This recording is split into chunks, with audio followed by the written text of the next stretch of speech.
Here we go again.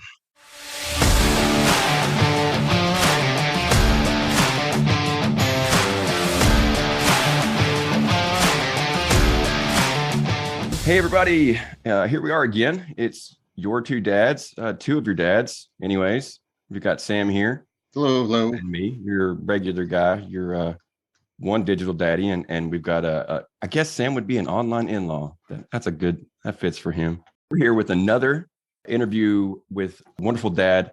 Goes by the name of Ron Nussbaum. He's the founder and CEO of Nut Nest, and he is the owner and host of the Construction Champions podcast.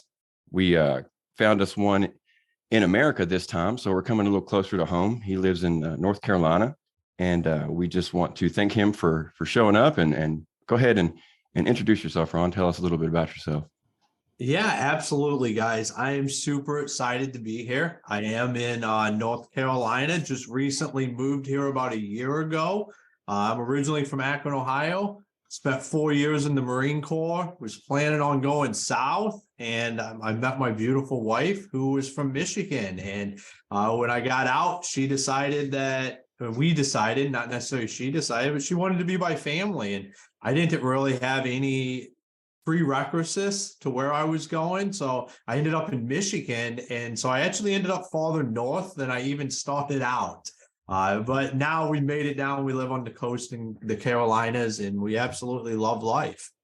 Right on, right on. As far as, I guess, kids, do you have kids ages? Yes, I have a 5, just turned 5 last week. So a little boy that is full of life and energy. Right on. I have a son myself, and Sam has 2 daughters. We may get into asking you some fatherly advices at one point or another. Since your child is somewhat close to mine in age, there may be something that you can remember or that you can tell me that might help me out in a couple things. Well, before we hit go, for the most part, I was talking about how you were, mentioned it too, you're a Marine. Me and Sam were both in the Army for, I can't remember how long Sam was in. I was in for 4 years as well. Almost 10. I just wanted to ask you a couple of questions about that, just because it's, something that interests me to a relative degree. Sam as well. I think he might have a couple of questions for you as well. First and foremost, what did you do when you were in? What was your MOS? 0311. I was infantry, rifleman. I've heard that every Marine is a rifleman, no matter what your MOS is. Well, unless your MOS is rifleman, then it's thought about a little bit differently. If you're in I guess so, yeah, for sure. If you're not in the infantry, you might think that. So, and just so we get it out in the opening that the Marine Corps is by far the elitist branch. I have a brother-in-law and sister that were both in the Army, so no hate there, but I do love the Marine Corps. I've never met a Marine to say different. I worked with the guy for a while. We were mechanics together, and he was always, he was a proud Marine, but he was also a really cool guy too. What about it do you miss? I'm not going to say do you miss anything, because there's always something. But what about being a Marine? Being in the Marines, do you miss the most? I loved it. It was what I thought I was going to do until it became. I blew my knee out. It wasn't an option going forward, and I just loved it. Like, I loved everything about it. So I went in a little bit later. I was 22, 23 when I went to boot camp, and I had decided it was something I had to check this box. Like, I needed to know if I had what it took to go do that. And I checked the box, and I went there and I did it. And when I was there, like, I thought it would literally be what I was going to do. I loved it. I loved the discipline. I loved the structure. I loved the brotherhood and everything that came with it. And, you just being a badass, like, that's truly what it's about. Like, you love every minute of that. And I thrived in that environment, and I loved that. I met my wife because of it. My bunkmate at Paris Island and School of Infantry actually introduced us. They grew up together, and who would have thought that, Eric Smits, my bunkmate from Paris Island and School of Infantry, would have been able to put 2 and 2 together and get it right, because we're coming up on 15 years of marriage. And I love the Marine Corps and everything about it. And if they would take me back, I would probably pretty happily go back. Congratulations. Right on. Well, that's good to hear. I've got one more before I throw it to Sam for what he might have. Your website says that you served in Iraq and North Carolina. Did you go anywhere else exciting or anywhere foreign?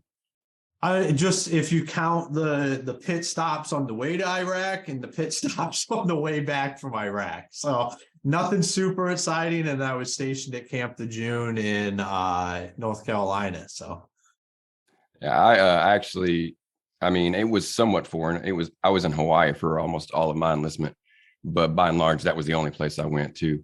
Minus a couple other places, so I can feel that. And that's all I have as far as marine life. What do you got, Sam? Hey, thanks for coming in again and doing this interview with us, Ron. It's nice to meet another dad, that might be even in similar of age. Actually, how old are you, Ron? If you don't mind me asking. 38.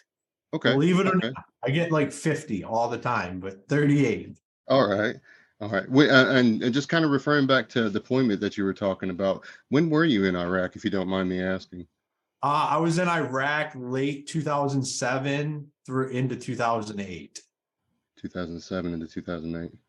All right. I was there myself. I think, let's see here, it was April of 2003. And I don't think we got back to Germany until maybe August of 2004. So, yeah, it was a pretty interesting time. What did you do in the Army? I might have a couple buddies that were there when you were there that was in the Army that I know.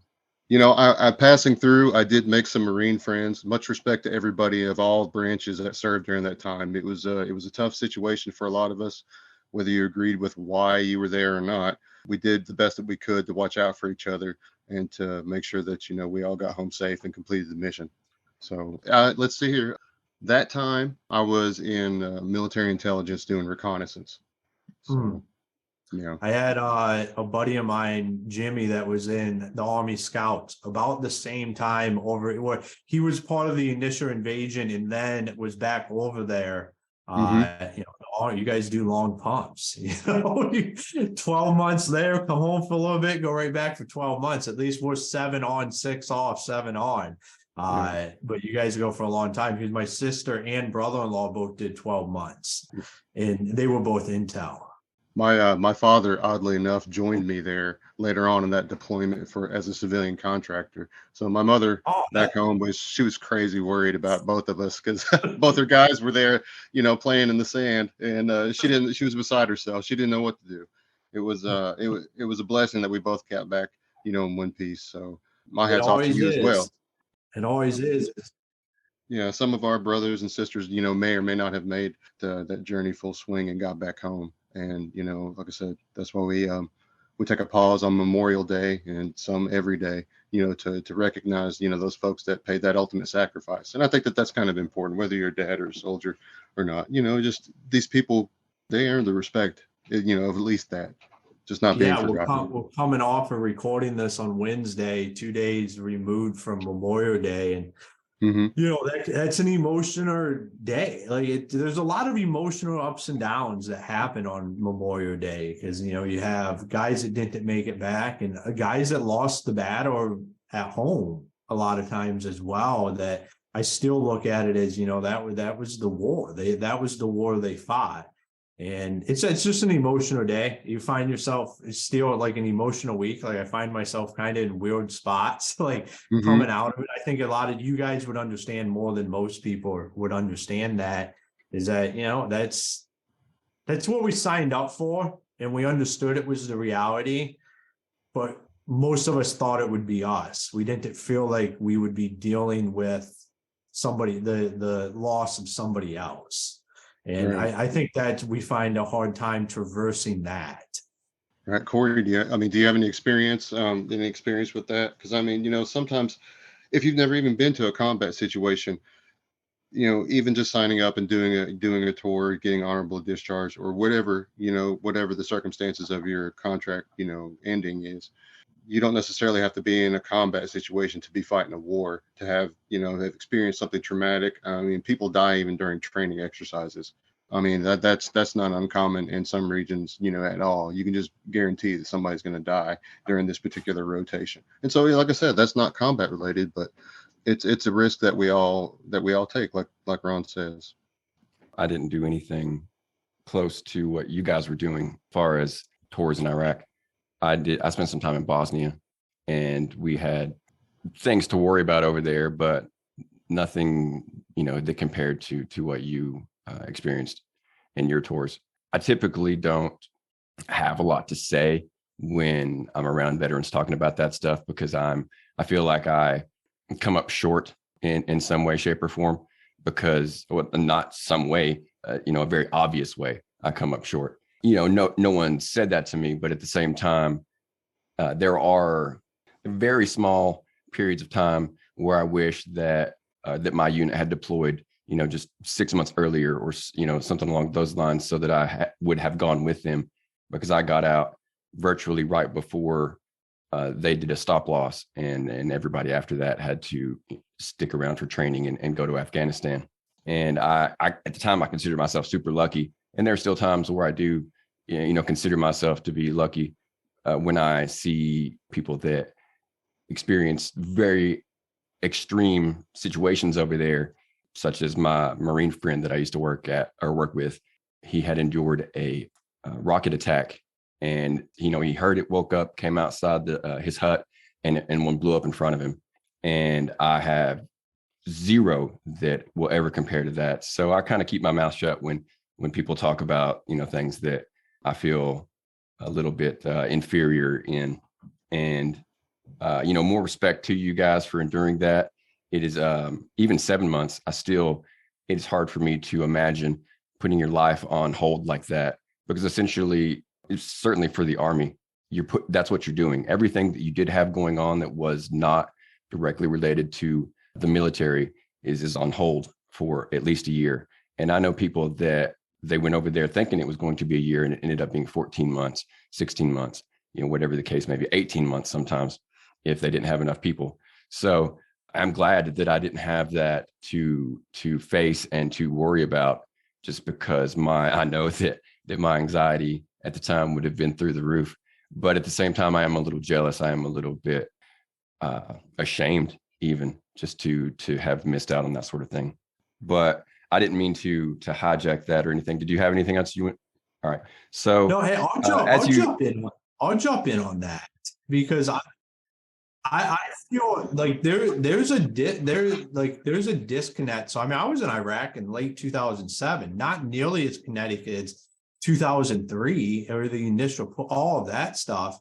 And I feel a big deal. I blew my knee out 2 months before we were going to Afghanistan, in a night ops training, running through a field with NVGs on, and put my foot through a hole. Me and 2 other guys ended up getting medically discharged because of that night, and didn't go to Afghanistan. And there's a big disconnect, like what I feel emotionally, and then just with the guys that I had been to Iraq with and was going to go to Afghanistan with, because then I didn't have that same experience that they had in Afghanistan. And it does, you create this narrative in your own head, and there is a disconnect. And, we need to, I don't know exactly how you overcome all of that, but I understand some of what you're saying there, because I feel some of that, because there's always guys that it's been worse. They've been in more combat zones. They've done more of all of that. And it's just something that everybody's service, a buddy of mine put it, one of the best ways I've ever heard it, is that everybody's experience in the service is their own. And what it is what it, like, they're not to be cliche with what it is what it is, but that's your service. That is what you were meant to do, and how that outcome was supposed to be. What you saw, what you did, where you deployed to, is what your service record was. And you just have to be okay with that and own it, and understand that some did less, some did more, but you were there, and you gave up your time. You enlisted and you went and did it. Certainly, overall, I will never regret the experience. The Army, even today, does so much for me that I could never talk them down. And every time someone comes to me and they're like, "Hey, I'm thinking of enlisting," I'm like, "Well, it's not for everybody, but go ahead. I fully support you." And there are times that I think that they might be better served to other things, but I'm never going to tell somebody no. Did you have something to say, Sam? Absolutely, absolutely. I want to just bolster, some things that Ron had said previously about, like I said, your service.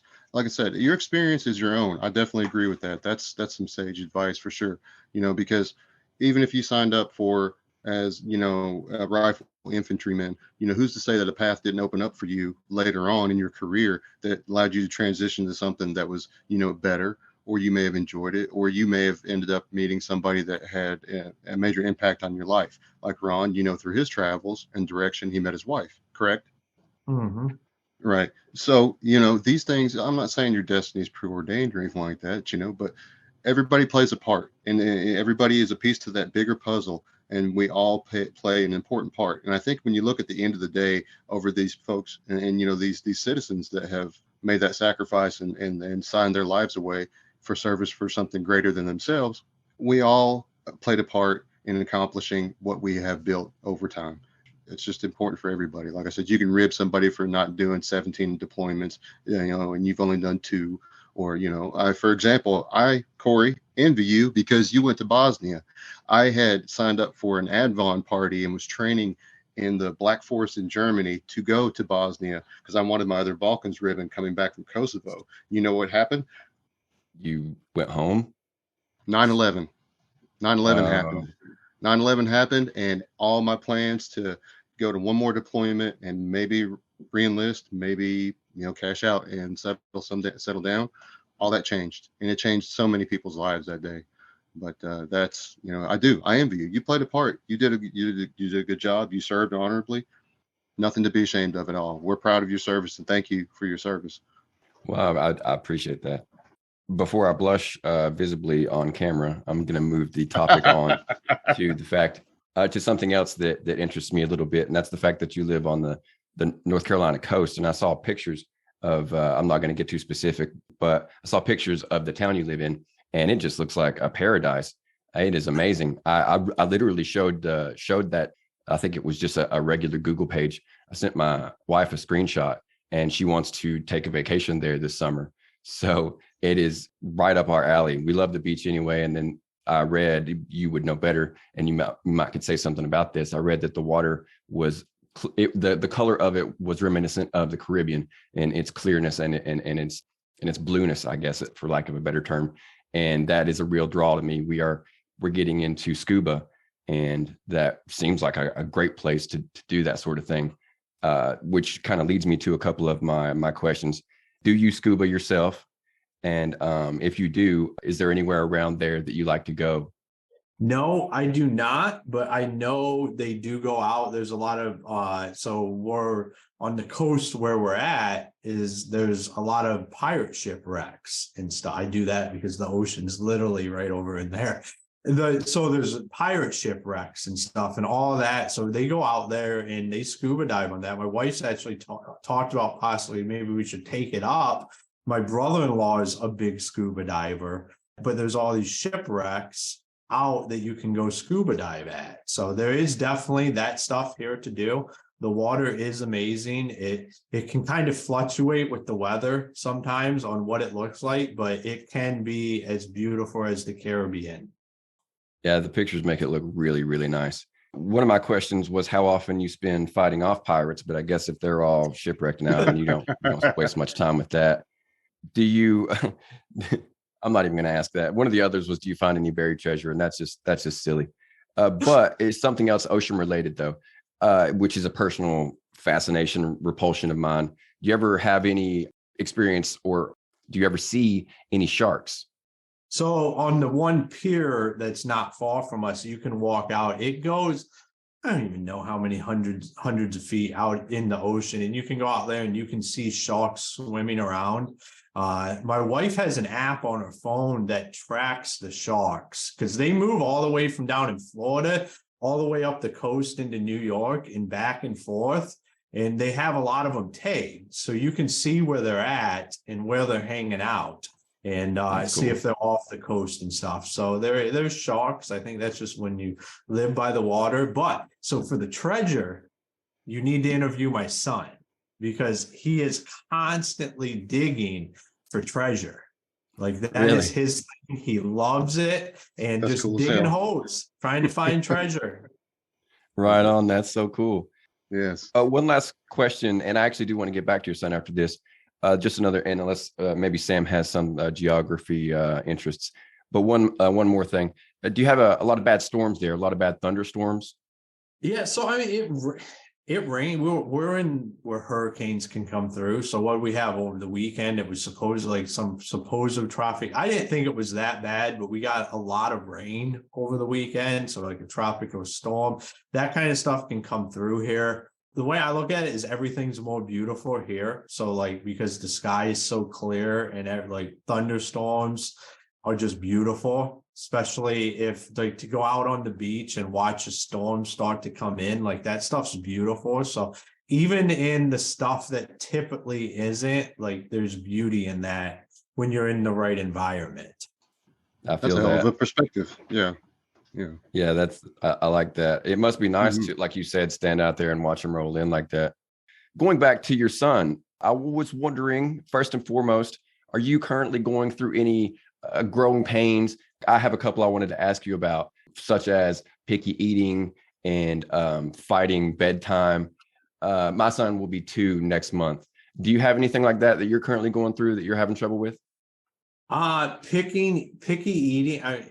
He likes what he likes, and I'm a meat and potatoes kind of guy, so it's kind of hard for me to get on the bandwagon with like the other stuff. So, but he eats, like he surprises me with what he eats. But not necessarily a picky eater, just kind of wants to eat what he wants to eat when he wants to eat it. Like we had dinner, and when I came down here to do this, he was already eating a bowl of cereal afterwards. So I guess, he ate the broccoli and the chicken. Here we Hey, go. whatever. With me, it's more like my son didn't need any dinner at all and then wanted something after that was more like cereal. He Well, we is, went through that. We've been through Mhm. that kind of stuff. But so we're very everything organic, everything very clean. No, so like when he has cereal, it's not like sugar cereal because I'll tell you, it's sugar. I mean, if he was eating a bowl of Fruit Loops right now, we'd be up all night. Like that. That gets him going. So we don't do any of that kind of stuff. So when he does have cereal, it's not necessarily just a sugar bomb of cereal. So we make sure that we're giving him stuff that, that's all lessons learned. If I would have taught to you when he was 2 years old, I would have told you, man, load up the Fruit Loops and that's rock and roll, but not anymore. And he's he likes it a lot better. If it just works all around, if you make sure that what's going in is right. right on. Yeah, I agree with that for sure.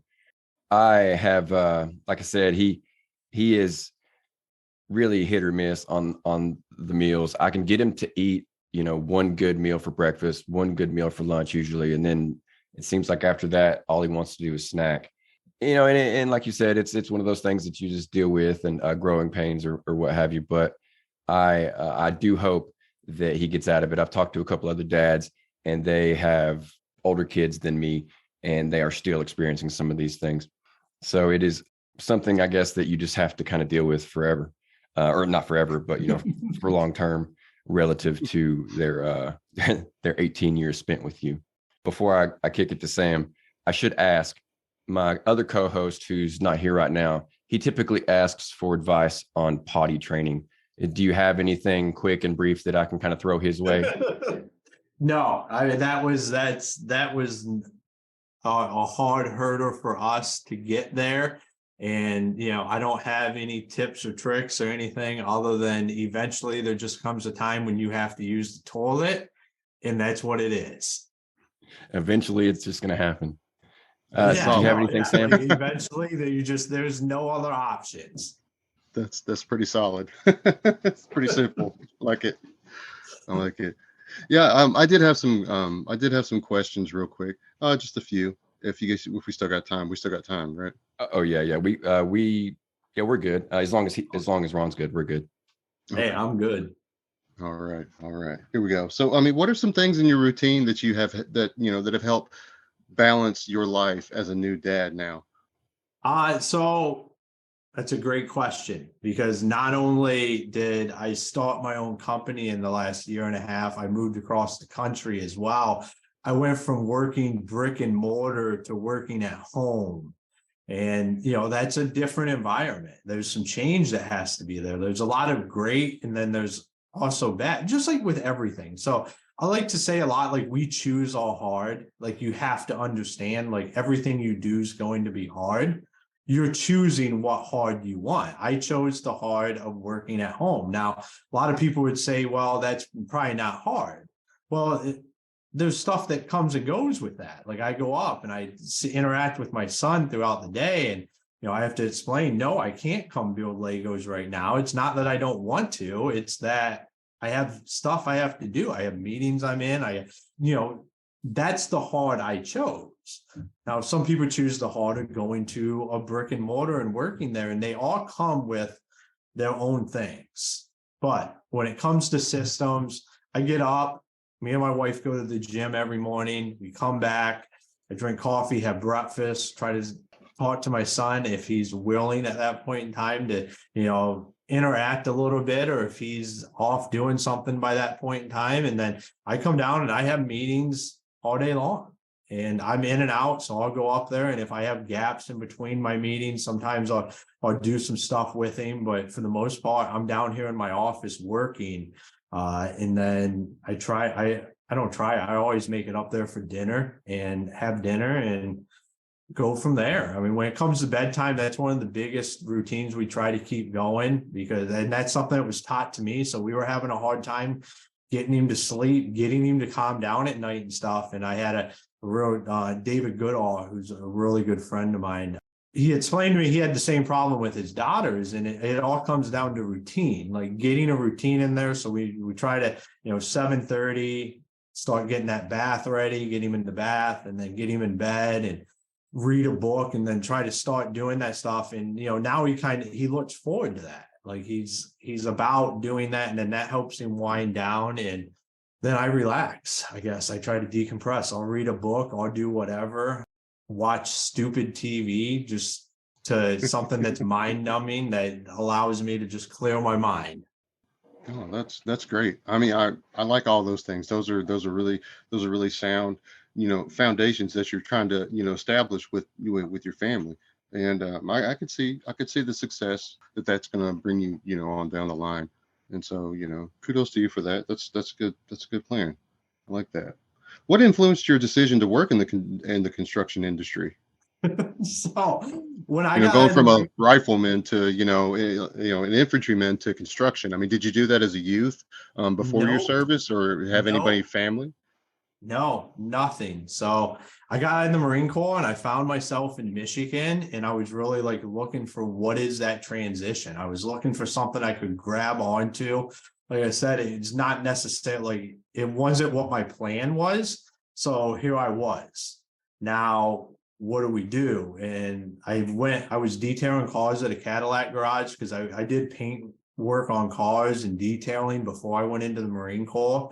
And so I was just detailing cars, trying to figure out, like, what do I want to do? And there was this foreman in training ad that kept coming up. And like, I was like, there's no whatever. I don't have any experience. I can't be a foreman in training. Finally, one day I looked in the mirror and I was like, damn it, you're a United States Marine. If you want to go be a foreman in training, go be a foreman in training.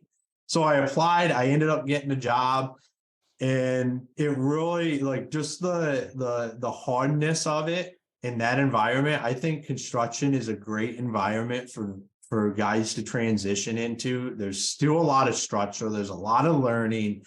Mm-hmm. And it's an environment where a lot of the stuff we learn and a lot of the traits that we just naturally have being in the military thrive.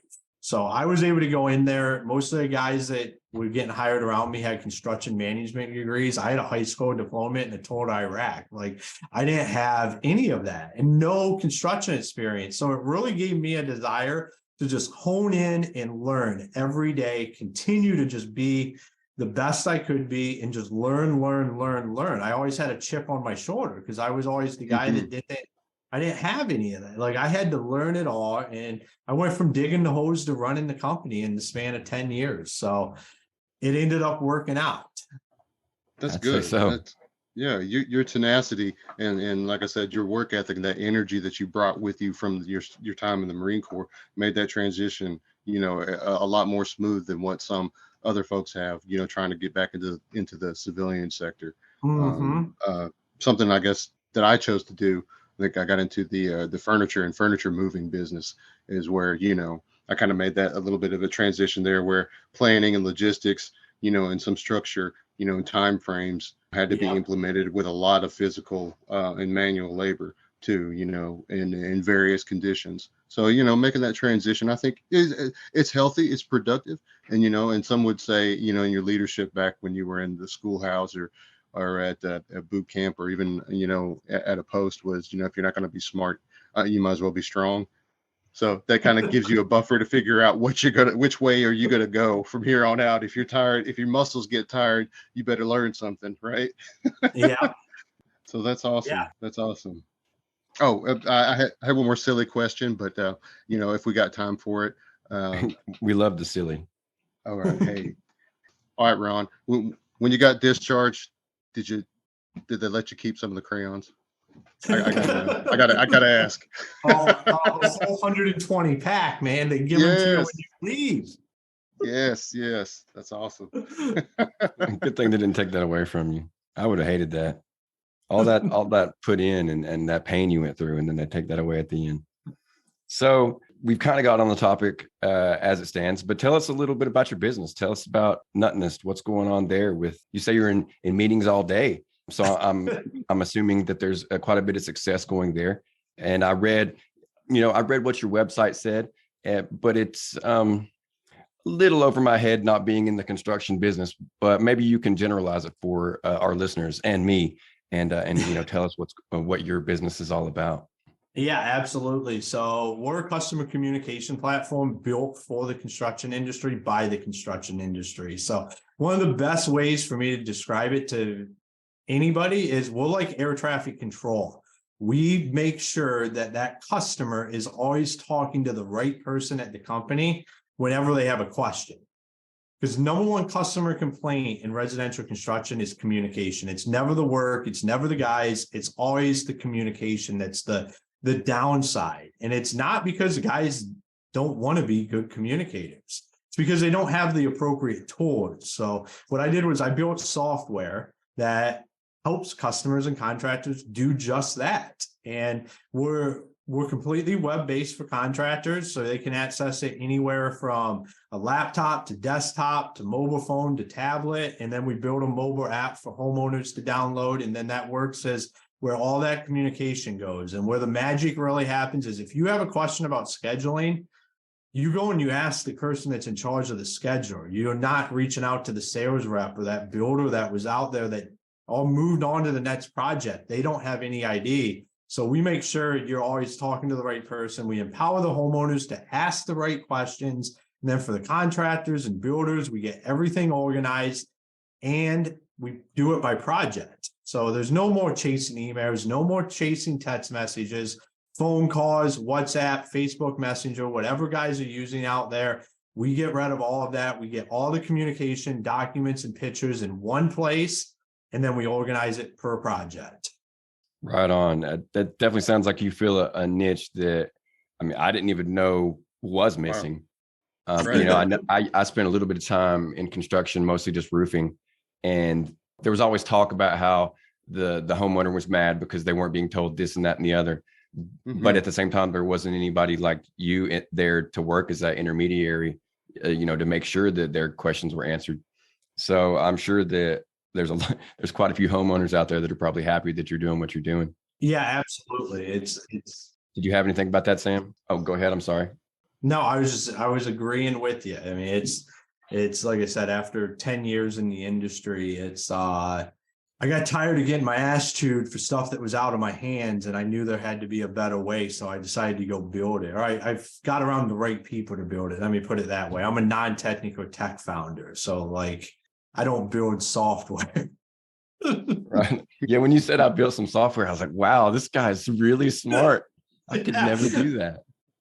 Yeah, no, I didn't build it. So what I did was I put together a haphazard at best PowerPoint presentation one night on what I thought this should look like. And then I found a lot of people that are a lot smarter than me who was able to bring it to life. And it's actually a lot better than what I even imagined it could be. Yeah, that's why Sam's here. So along those same lines, and this is more, I guess, maybe more of a personal thing. The homeownership is getting more and more rare.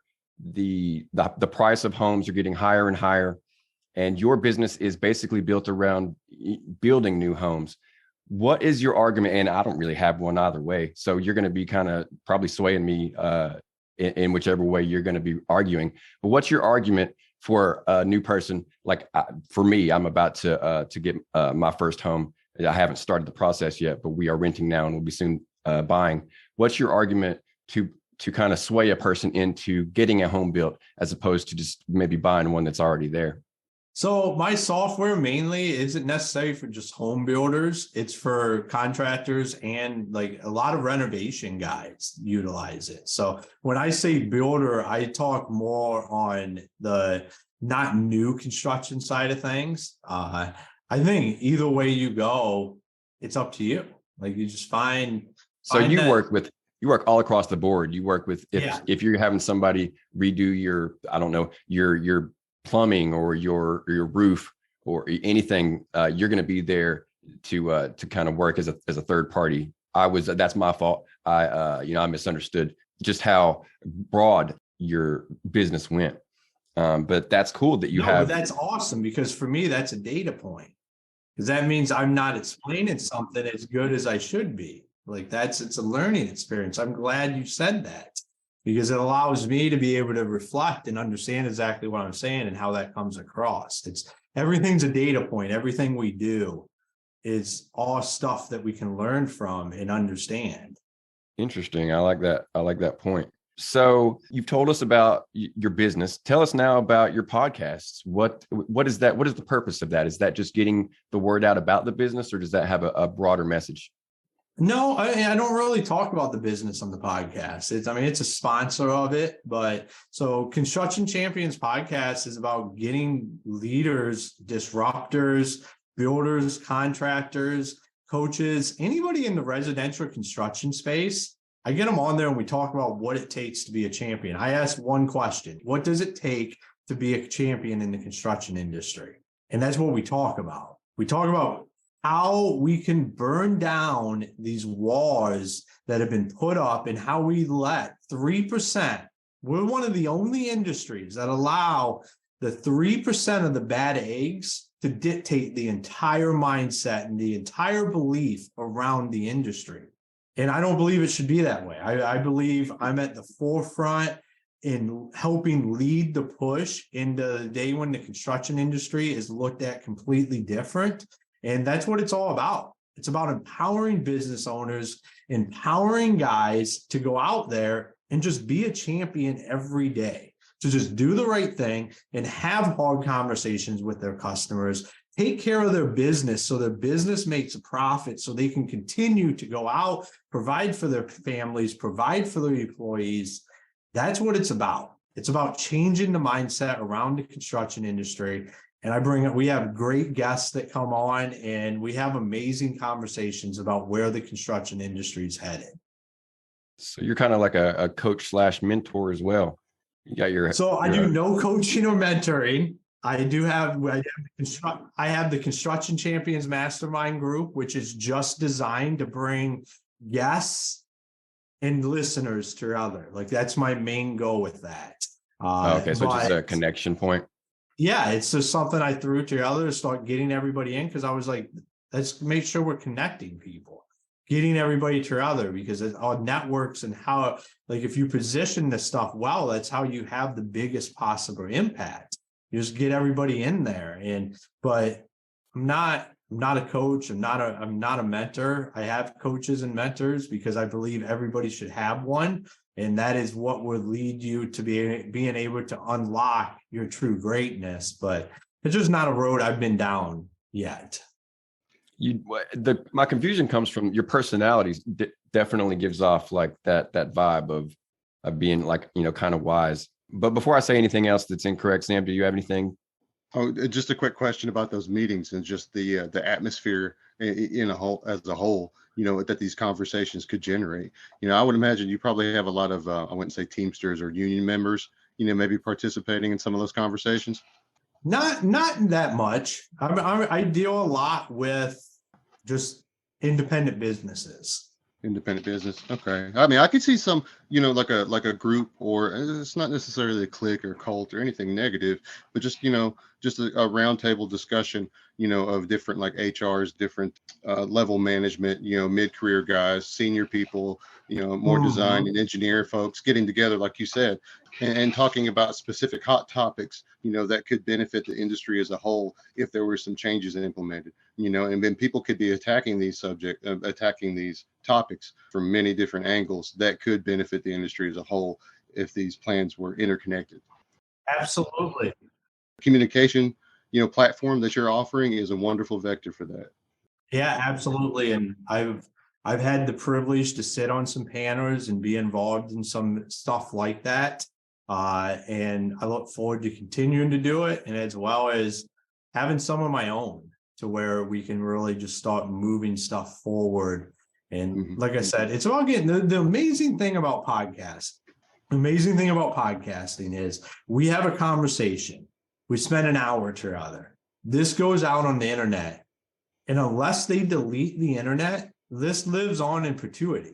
So like when I have a guest on Construction Champions podcast, and we have an amazing conversation that focuses on a pain point that somebody might have in their business, 5 years from now, somebody could get on there and just Google search or YouTube search a problem they're having, and our conversation could pop up and solve that problem for them. And to me, that's absolutely amazing that we live where we can do that, and everybody should take advantage of it.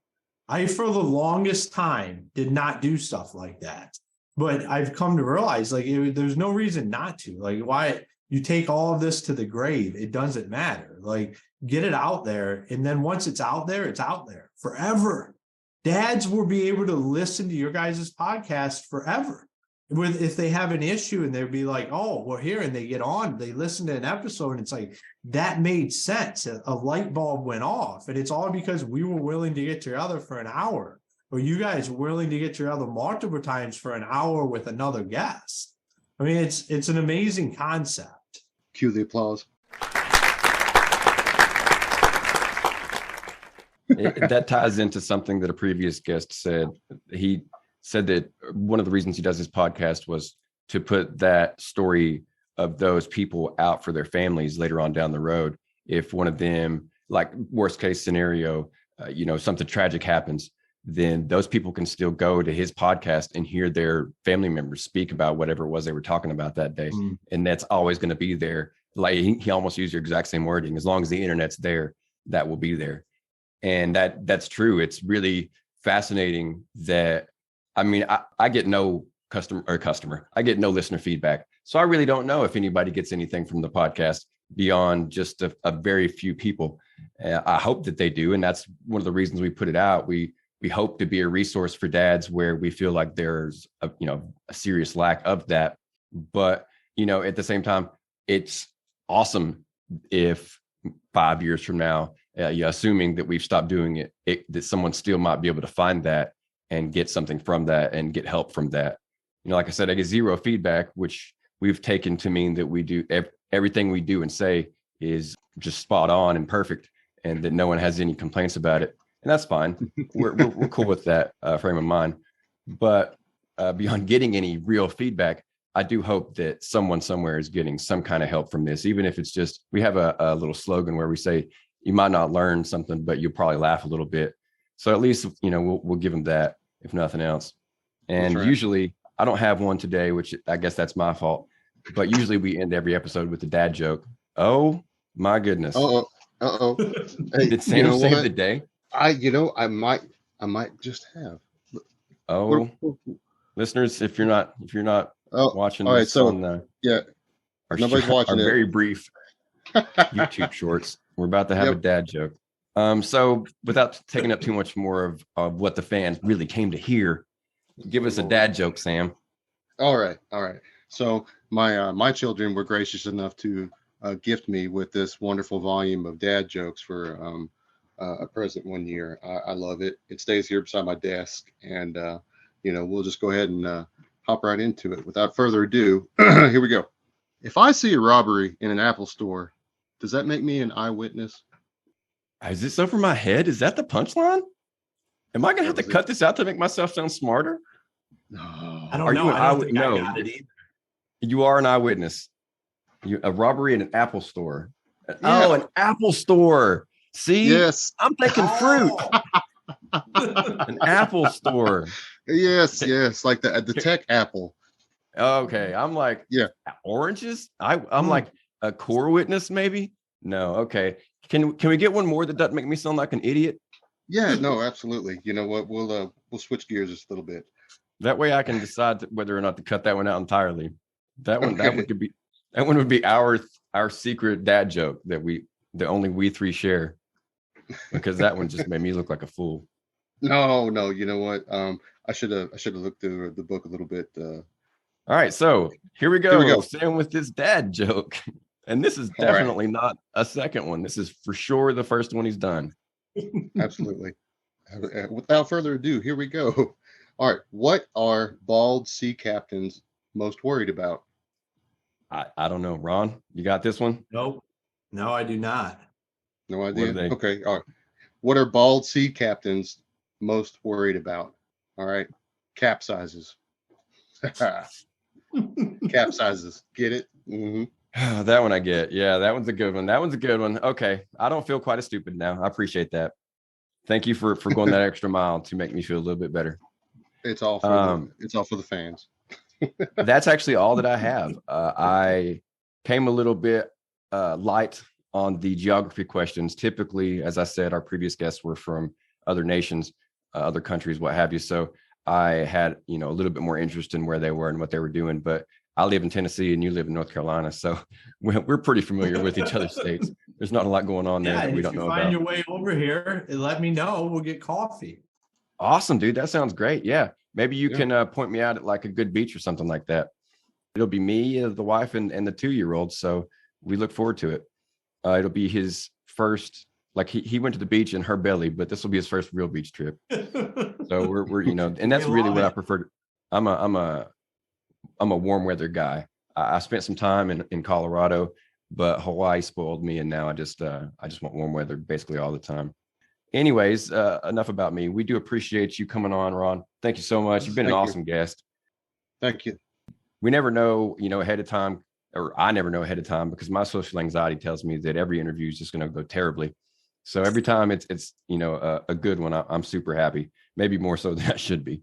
But Sam, thank you for joining us as well. And, and once again, everybody, this is Ron Nussbaum. He is the founder and CEO of Nut Nest, and he is the owner and host of the Construction Champions podcast. You should give that a listen if you're at all interested in getting any work done, or if you're interested in the construction business in general. Give that one a follow. And beyond that, once again, thank you both for coming, and I appreciate it all. And you guys have a wonderful day and a wonderful night, and we will check you later. All right. Thank you. Thanks for tuning in, everybody.